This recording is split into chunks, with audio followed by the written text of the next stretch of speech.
Tô desesperado que esse time conseguir 7 vitórias jogando esse futebolzinho. A gente precisa de 7 vitórias para sair do rebaixamento. A gente não vence há 9 jogos. O Atlético é o afogo do desespero. O Galo é o afogo daquele que quer ver um futebol ruim. Você quer ver um futebol ruim? Assiste o jogo do Galo. Mas, gente, alguma hora você achou que você ia ganhar esse jogo? Você estava assistindo o jogo lá, ó. Igual eu, sofazão assim, ó. Você achou que você ia ganhar esse jogo? Não! Não, você não achou. E eu não estou mentindo para você. Você não achou que ia ganhar esse jogo. É desesperador ver o Atlético jogar. Porque você não acredita na vitória. E eu tô pagando de palhaço para esses jogadores que não conseguem enfiar uma bola, Henry. Eu não tô falando, Henry, de jogar o jogo do Real Madrid, do Barcelona, do Manchester United. Não, eu tô falando de enfiar uma bola. De uma bola que o cara pega e dá aquele chute que passa do lado e a gente faz assim. Não tem nada. Não tem nada. É uma vergonha. E o senhor Paulo Brax, é uma vergonha arrumar a categoria de base. Eu acho que você podia ser diretor de base. Porque diretor de time profissional o senhor não pode ser, não. O senhor deu uma entrevista... Luiz Carlos, Rap. Luiz Carlos é... Quem tá arrumando a base do Galo é o Luiz Carlos. Não, é porque ele contratou, né? Aí eu tô dando crédito a ele que ele nem merece, você tem razão. Que ele não merece. Ele merece o crédito de ter contratado alguém que sabe. Nem, ele merece esse crédito. Contratou alguém que sabe. Porque a verdade, ô Paulo Braga, você deu uma entrevista outro dia dizendo assim: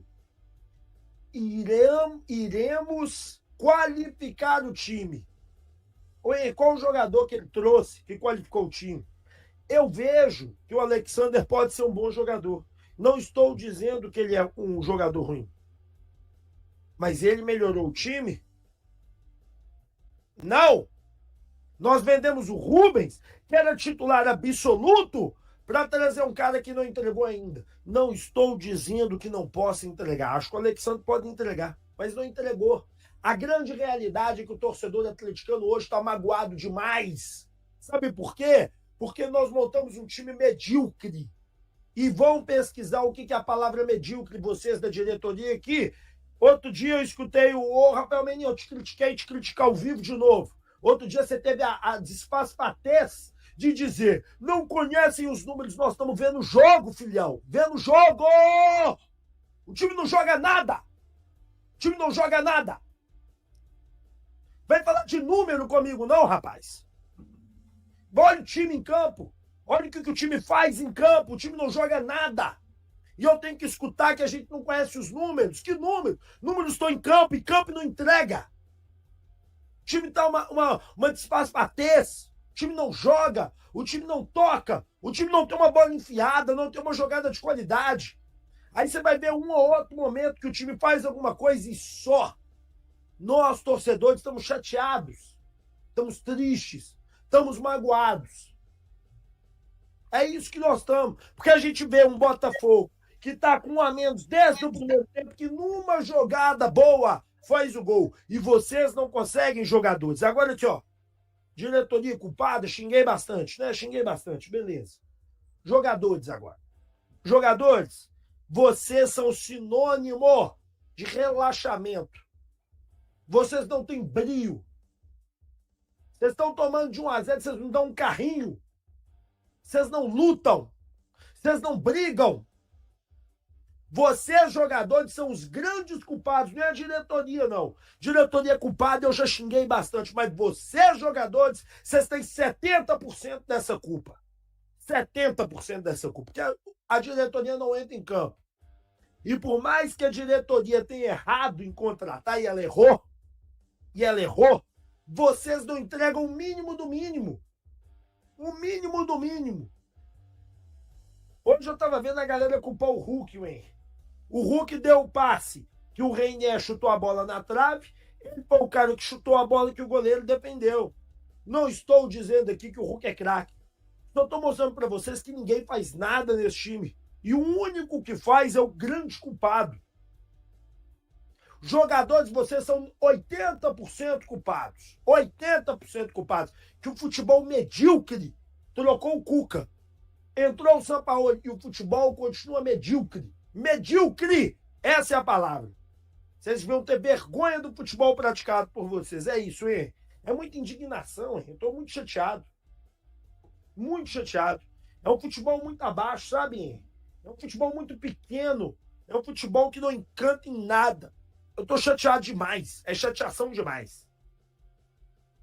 Meu áudio estava desligado. Sua chateação ela é compatível, Rap, com a situação do time.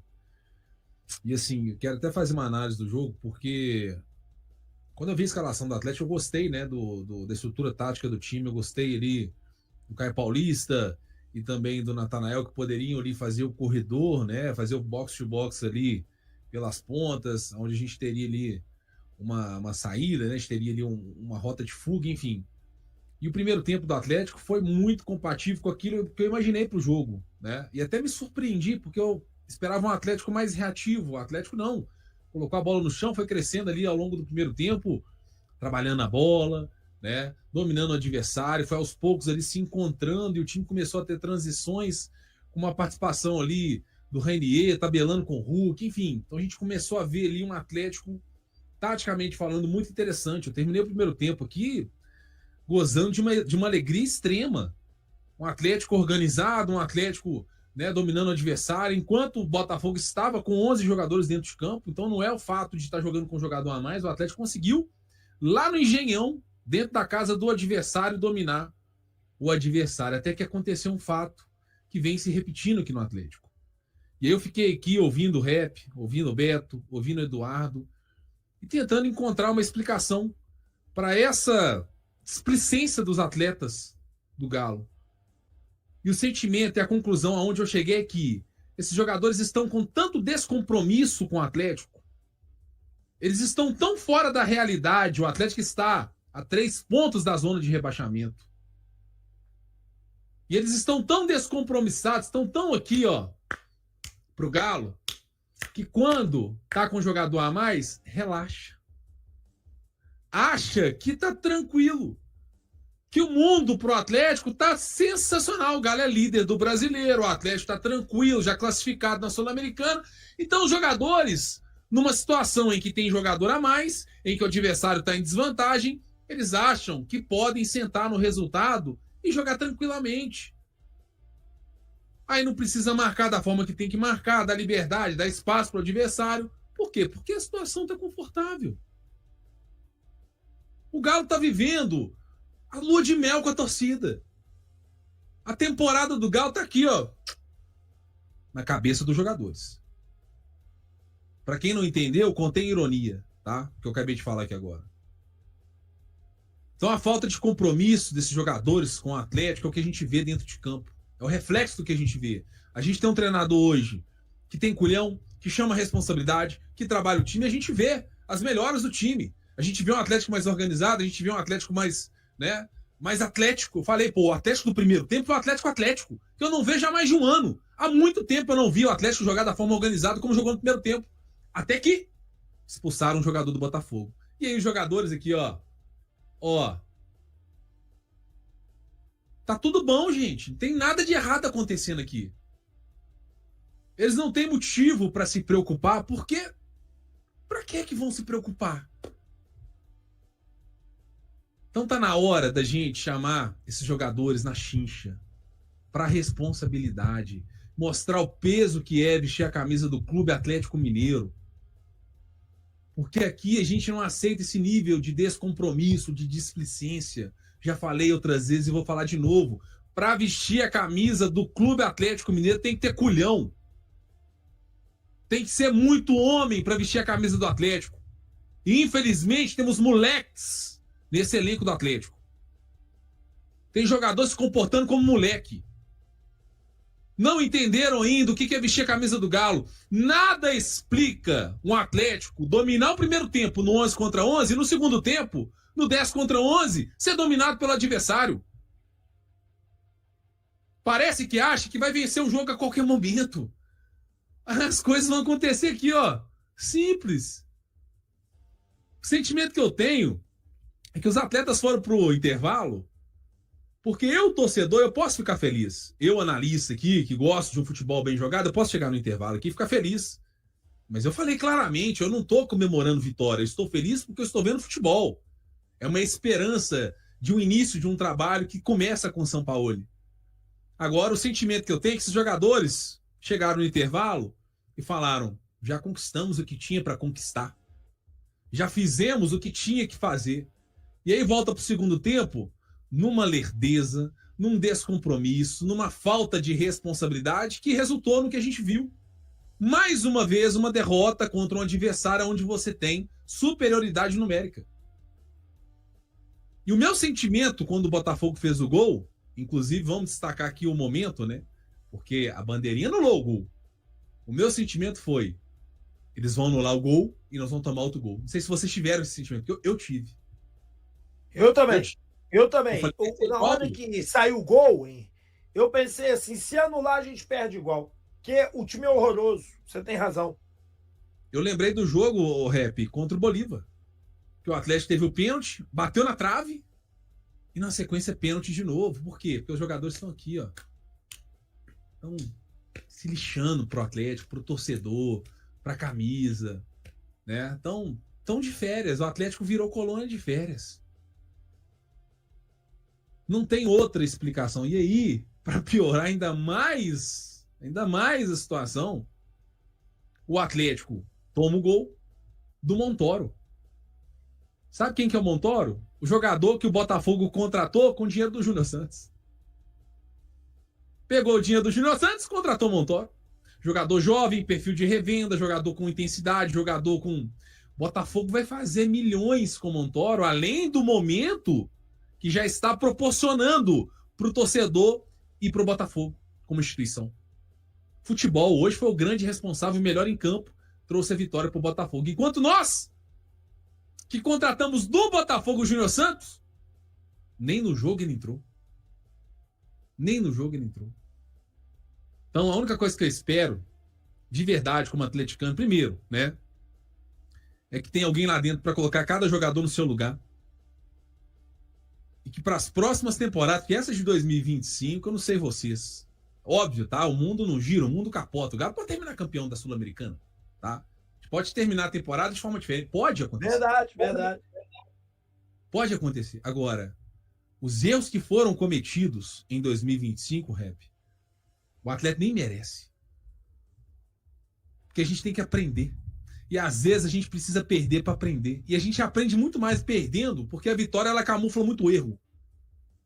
Muito erro camuflado pela vitória. Então é óbvio que eu quero muito essa Sul-Americana, é uma virada de chave, garante uma vaga na Libertadores ano que vem, né? Óbvio, como atleticano eu vou estar torcendo muito, porque nós merecemos. Talvez o Atlético errou como instituição nas contratações, os jogadores displicentes, mas a torcida merece. Então eu vou torcer muito pela torcida agora que o Atlético tenha aprendido e não cometa os erros que cometeu. E o que eu tô falando aqui, tá, gente? Não falo só pro torcedor, não. Hoje eu conversei com um dos donos do Atlético, eu falei exatamente o que eu falei aqui. Exatamente. Falei, estou com esperança do Atlético ter entendido os erros que cometeu nas contratações esse ano. Eu tenho muita essa expectativa, porque... Aí quando você falou isso, falaram o que pra você? Não, aí eu tava falando sobre questão financeira, aí o que me responderam foi, esse tipo de crítica é muito bem-vinda, né, dentro do jogo, eu acho que futebol sempre tem que ser assim, feito, né? Tem que ser feita a crítica mesmo, né, mas eu até dei razão para essa pessoa, o Rap, porque a gente tava falando sobre questão financeira, eu acho que realmente a análise da questão financeira do Atlético, para mim, tem que ser positiva, porque o Atlético começa a apresentar números positivos. Mas enfim, aí é outra conversa, eu separo muito a análise futebol da análise financeira. Então foi mais ou menos nesse ponto e eu critiquei muito a questão do futebol, né? Falei, no futebol o Atlético errou muito essa temporada, contratou muito errado, né? E aí tá acabando colhendo aí frutos, né, desses erros que cometeram. Mas na questão financeira eles são outros 500. Mas o ponto é que eu espero de verdade como atleticano que o Atlético não cometa mais os erros que cometeu esse ano e que tomara Deus, né, que Deus abençoe nós torcedores, que a gente merece, pra gente ter pelo menos uma alegria esse ano, que comece agora contra o Bolívar na quinta-feira agora. Esses jogadores, precisam tomar vergonha na cara, porque vestir a camisa do Galo, meu amigo, não é pra qualquer um, não. Não é pra qualquer um, não. Tem que ter culhão, tem que ter responsabilidade. E eu vou falar pra você, viu, Natanael? Eu até gosto do seu futebol, mas o que você arrumou nesse jogo hoje, enfim? Tô te culpando, não. Tô botando o Natanael como grande vilão, não. Apesar de que ficou no chão pro Montoro, né? Enfim. Mas o lance ali, o rap do Natanael e também do jogador do Botafogo cabeceando sozinho, mostrou muito o que é esse Clube Atlético Mineiro de 2025. Vergonha. O que eu tô sentindo nesse momento é vergonha. E olha que eu falo isso aqui poucas vezes. Que o Atlético, independente do resultado, eu tenho muito orgulho de ser atleticano. Mas eu tô com vergonha da postura desses caras dentro de campo, porque isso não representa o verdadeiro Atlético. Mas o trabalho de São Paulo até agora é mais do mesmo com relação ao que vinha o Cuca. É um time que de vez em quando joga faz um tempo bom de vez em quando. Hoje fez um bom primeiro tempo. Com o Cuca também muitas vezes fazia um bom primeiro tempo, um bom segundo tempo. A gente reclamava, porque só joga um tempo. E hoje de novo. Mas, infelizmente, né? E eu tenho dito, tem que ser muito cobrado. Vitor e Paulo Brax, que trabalho medíocre no Atlético. Eu já começo a achar que os dois, no final do ano, os dois têm que pegar o boné e ir embora. Porque não dá, irmão. O Cruzeiro mantém-se firme na disputa tanto da Copa do Brasil quanto do Campeonato Brasileiro, e conta com os reforços contratados na janela de julho como um diferencial importante para a reta decisiva da temporada. Além disso, o clube ganhou novas alternativas dentro do próprio elenco e pela primeira vez no ano, está próximo de ter praticamente todos os jogadores à disposição. Atualmente no grupo principal, apenas o lateral direito Fagner segue afastado por lesão. Ele está em fase de transição após fraturar a fíbula. Já Janderson, que passou por cirurgia no joelho, treina com os profissionais, mas ainda participa de partidas pelo Sub-20. Inclusive se machucou novamente uma semana depois de atuar pelo brasileiro da categoria. Fagner está fora desde 30 de julho, quando se lesionou diante do CRB, pela Copa do Brasil. O prazo inicial para a recuperação era de 8 semanas, período que será completado na próxima quarta-feira. Na época da lesão de Fagner, o técnico Leonardo Jardim havia acabado de contar com o retorno de Matheus Henrique, que ficou 3 meses parado por problemas no joelho. Outro caso mais sério foi o do zagueiro João Marcelo, afastado entre janeiro e agosto pela mesma região. Até agora ele ainda não estreou sob o comando do treinador português. João Marcelo foi quem mais tempo ficou afastado em 2025, seguido por Juan de Neno, que só entrou em campo em abril após se recuperar de uma contusão sofrida em agosto de 2024. O atacante, porém, foi negociado com o São Paulo em junho. Durante a última janela de transferências, aberta entre julho e o início de setembro, o Cruzeiro trouxe o lateral Cauã Moraes, o volante Ryan Guilherme e os atacantes Kenny Arroyo e Luiz Sinisterra. Destes, apenas os 2 reforços do setor ofensivo já estrearam com a camisa celeste. E aí, galera, o que acharam? Deixem suas opiniões nos comentários. Não se esqueçam de deixar o like, se inscrever no canal e ativar o sininho para receber as notificações. Até mais, Nação Celeste! Vamos pra frente!